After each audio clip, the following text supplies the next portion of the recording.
Hello everyone. Hello to our stockholders. Welcome to our annual meeting. We'll be going over pretty much a decade in review here. We're going over trend analysis, our mission statement, and everything in between, letting you know with visuals what's going on in the company, and especially going over our tough year in the middle, which I believe was year 16, and how we recovered from it. Go to the next slide. So I'm Olivia, the CEO. And then we have Spencer as the CFO, Edwin as a compensation and training director, Jacob as branded production director, Tiana as production facilities director, Edwin as distribution and warehouse director, Spencer as internet marketing and celebrity endorsements director, Jacob as private label operations director, and Tiana as corporate citizenship and finance and cash flow director. So when we first started into the market, or I should say into year 11, we thought that all the other companies would be changing their strategies, and we wanted to see how they responded. So we took a very like non-responsive. Essentially, we stayed the same going into year 11, and we saw kind of how the market divided itself. Some were going for initially we wanted to go for the lowest cost shoe and do the most possible shoes, but we noticed that there were tons of people going that way, and also that there were about 3 or 4 companies who wanted to make high-end shoes similar to something like Nike. So we wanted to go for the initial cost leadership, and really we ended up in a kind of a red ocean situation. We were fighting for our own niche market, which was in the middle. We wanted to make high quality shoes, but also not make it so expensive that people who weren't of higher income could afford our shoe. We focused on defeating our competition, and we really drove them out of the market altogether. And as you'll see, we took over the wholesale marketing completely, and almost every year we increased significant amounts of revenue in that category. Over time, we modify our strategies to make the highest quality shoe at the most affordable price. We did not want to have the highest price shoes nor the cheapest quality. We are proud of our customer base and are loyal to the market that we serve. Therefore, our vision is to satisfy our customer by creating great quality footwear at reasonable prices. And our mission was to implement competitive prices and produce mass quantities of footwear to exceed in the casual everyday footwear industry, to bring comfort and joy to our customers. Okay, so now we're going into an industry overview of our North America segment. As you can see, there's a significant change within the entire industry from year 11 to year 20. So we pursued an aggressive strategy to gain more market share within the wholesale segment. We went from 9.3% market share to 15.4% market share. We provided retail support above industry average by $4,700 more to successfully become a top player in the segment. Within our Europe and Africa market, we also conducted an aggressive strategy towards the wholesale segment. We went from a 9.3% market share to 14.2% market share. We provided retailers with support above industry average as well by $5,075 more. We increased our brand advertising to be above industry average, which also helped us secure a spot within the top players of the whole segment. And then we plan on expanding in the Asian market. There's a highly competitive industry right now. Like Spencer said in the beginning, a lot of people went for the high model count. And this was one of our weaker regions towards the end of the game. We wanted to re-strategize, and we would look for other opportunities in the Asian Pacific market. In year 11, our internet market began at 11.5% and fell to 7.8%, and our wholesale segment began at 9.6% and fell to 8.3%. We do not believe this is enough to completely pull out of the market, and we are going to offer as many models as our competitors and focus more on a competitive price point to capitalize on this large market. In Latin America, we focused on this a lot more, where other companies had left the business altogether in that region.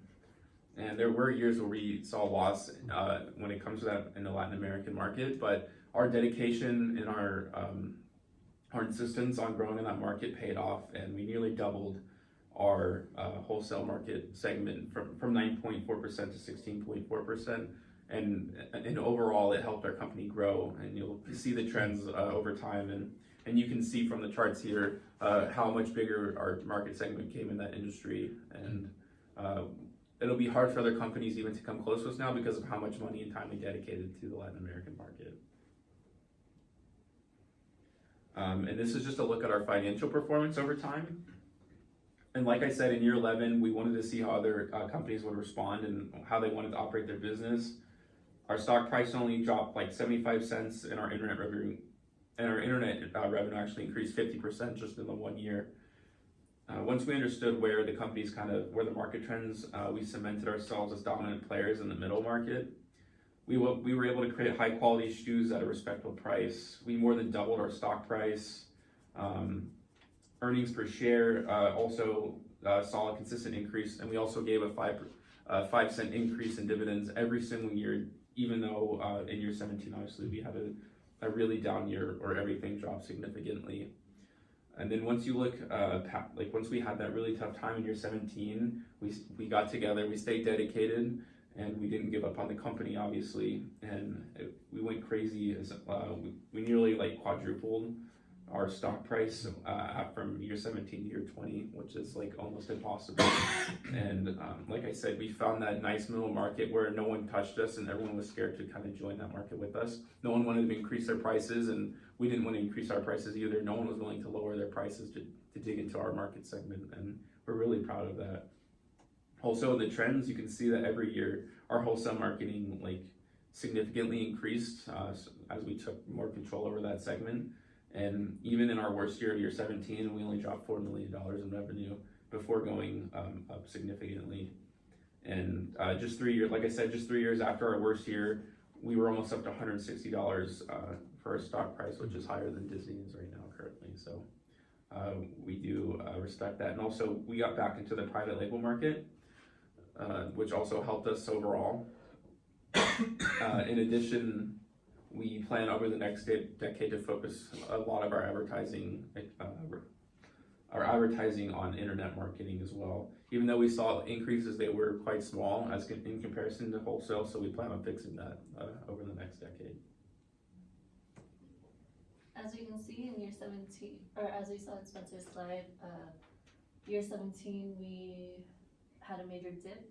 Our downfall included fearing risks, and that can be shown in the next slide. We were able to steadily increase our earnings per share and our stock prices through year 10 to 16, but only little by little. We just made any changes needed to get us by. But that turned around in year 17 where we took zero risk and plummeted. We also made the mistake in focusing on a single market and not trying as hard in the others. As we are learning our way around the market, we are able to learn from our mistakes. Edward will now explain how we were able to get back on our feet. Coming back into the market, one of the ways we did this was by increasing our efforts to produce more affordable, good quality footwear. The way we did this was that we increased production in our North American facility, and we increased that by 40 pairs per worker on a yearly basis. We also maintained low labor costs and low production costs. So for the labor costs, we only increased about 6 cents per pair of shoe. So that's how we kept the labor costs low. And also for the production cost, we only increased by 12 cents. So that also helped us have a better profitable margin on those units that were made in North America. Also, for the same year in the Asian Pacific facility, we also increased production by 10 pairs per worker, and while maintaining low labor costs and production cost. So for the Asian Pacific facility, the labor costs only increased by 7 cents per pair of shoe, and then also the production costs only increased 13 cents. So by maintaining, increasing production in these facilities and maintaining low costs, it really increased our revenue for the year 20. And as they've talked previously, year 20 was our best year because we were able to produce more shoes with a better quality and while maintaining the low cost. The other two facilities, we did not increase in production, but we still kept the low cost in the labor and production. So therefore, our revenue was not affected by the not increasing production in these other facilities. To further discuss our financial improvement over the year 17 and year 18, we did not do as well as previously mentioned. But from year 19 to year 20, we increased our earnings per share by $3.89, and mostly the increase was due mostly to our revenue increasing over the year from 19 to 20, and our return on equity increased by 6% or 7%, and also our stock price increased by $95. And this was mostly due to us buying some of the stocks back, so that way we could gain more control of our company and restructure a little better on the equity part. That way our investors could be happier about the return that they would get by investing in us. Also, like our revenue increased on all the three segments in the internet and the wholesale private label. In year 20, we were able to have some sales in the private label, which were about 117,000 pairs and in the Latin American market, and this really helped us boost our revenue for the last year. Overall, like this was back again focusing on our vision statement, which is to produce mass quantity of footwear while maintaining good quality at a low cost. And so for our SWOT analysis, we decided that our strength was that we excelled in the wholesale market and low price and high sales compared to our competitors. While we weren't necessarily the tippy top, we were high performers compared to some of our competitors.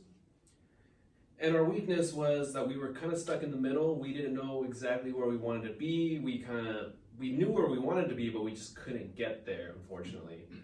So we were stuck in the middle, and we had tunnel vision, and we were kind of focused on one thing when we really should have been focused on minimizing our costs or creating more pairs of shoes, but we kind of got just stuck right in the middle, unfortunately.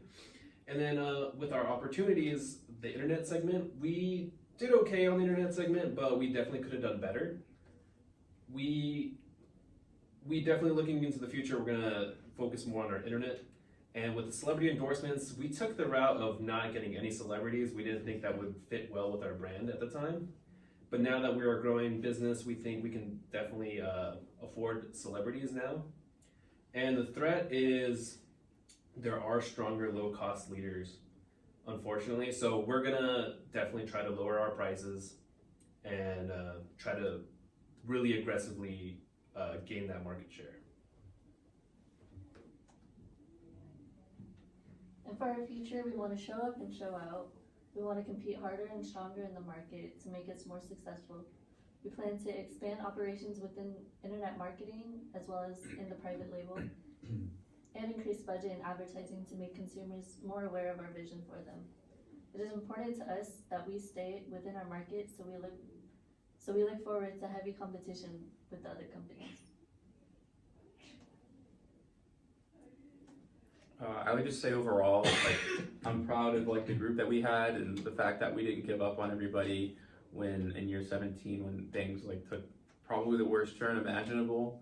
And we're happy that all the stockholders stayed with us during that time as well, because we understand how easy it would be to leave the company at that point. But you guys had faith in us, we had faith in ourselves, and we got together, and now we have one of the most successful shoe companies in the world, and we're dedicated to growing this even further, even though we are at $158 stock price, which is comparable to some of the biggest companies in the world. And we want to ensure that we're still giving out dividends and doing things right on our end. And no matter what happens, we want to make you guys happy and make sure Holistic Shoewear gets to the point where we're completely dominating the market, not just being a big player in it. So We want to thank everyone for joining us, and we hope you enjoyed our presentation. If you have any questions, you can refer to our work emails, and we'd be happy to be in contact with you. Thank you.